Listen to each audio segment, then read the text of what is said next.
Mara Kronenfeld is the Executive Director of UNRWA USA. That is the United Nations Relief and Works Agency for Palestinian Refugees. Thank you for joining us. A lot to get to. Now, the UN has expressed concern over the things I just mentioned, as well as the idea here that the UN cannot distribute aid independently in this new system. Tell me more about that.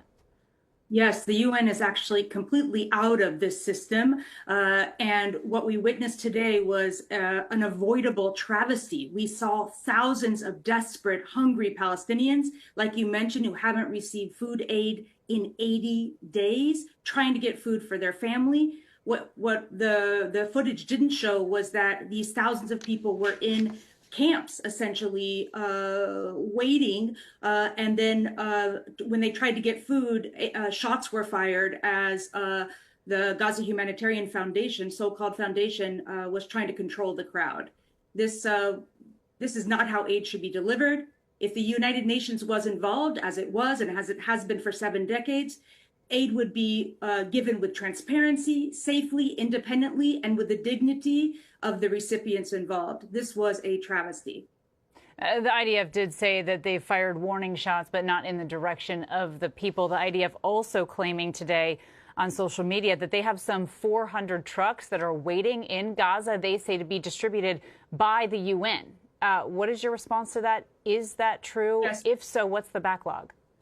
That would be new because they have outlawed the UN's engagement in the distribution of aid. In fact, UNRWA has, I hope it's true, I hope something's changed. UNRWA has 12,000 employees on the ground who are ready to distribute aid. And frankly, 400 trucks is a drop in an ocean of need. UNRWA was able to bring in some 500 to 600 trucks, UNRWA and its partners, which is what's needed on a daily basis for the food and other emergency needs of this population. UNRWA itself has 6,000 trucks waiting to get in right now. Again, 400 is nothing. With the UN partners, we have enough food aid to feed a population of 1 million for 4 weeks. This aid has to be let in. It's sitting outside of Gaza. And meanwhile, we have the travesty that we saw today, which is completely avoidable if the people with experience in humanitarian aid are the ones providing it. Meanwhile, the whole population of Gaza is facing starvation,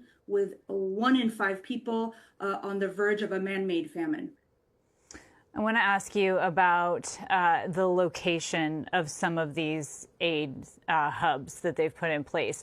3 of the 4 planned are in southern Gaza. There's another one in the middle.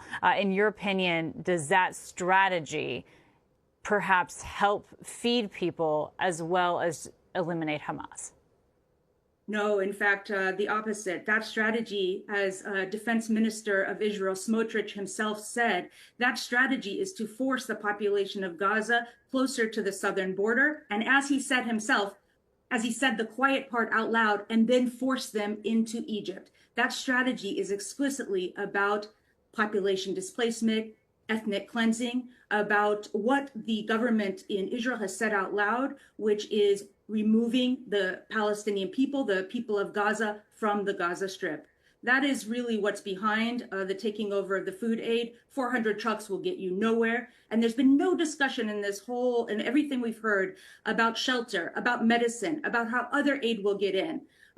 This is really a sad attempt at really hiding what the true purpose is of this Gaza Humanitarian Foundation is.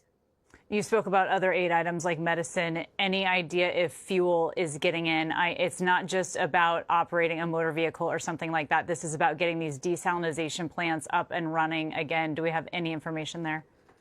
Yeah, 100%. It's hospitals. The electricity's been cut off from the Gaza Strip for many, many months. As you said, everything, desalination, hospitals, anything that runs on electricity is done through a generator, which requires fuel. I myself have not heard that fuel's gotten in. And every time you talk about trucks, there's a number of trucks who got into the border. But the Secretary General of the UN himself said that as of a couple of days ago, some 400 trucks got through the border, but only 100 of those trucks were actually able to unload their supplies into warehouses, and very, very few Palestinians, talking 2 million Palestinians, very few, a very small amount have been able to actually get aid at this point. Right, a dire situation. I hope that you'll keep us updated. Mara Kronenfeld, thank you for being on with us today.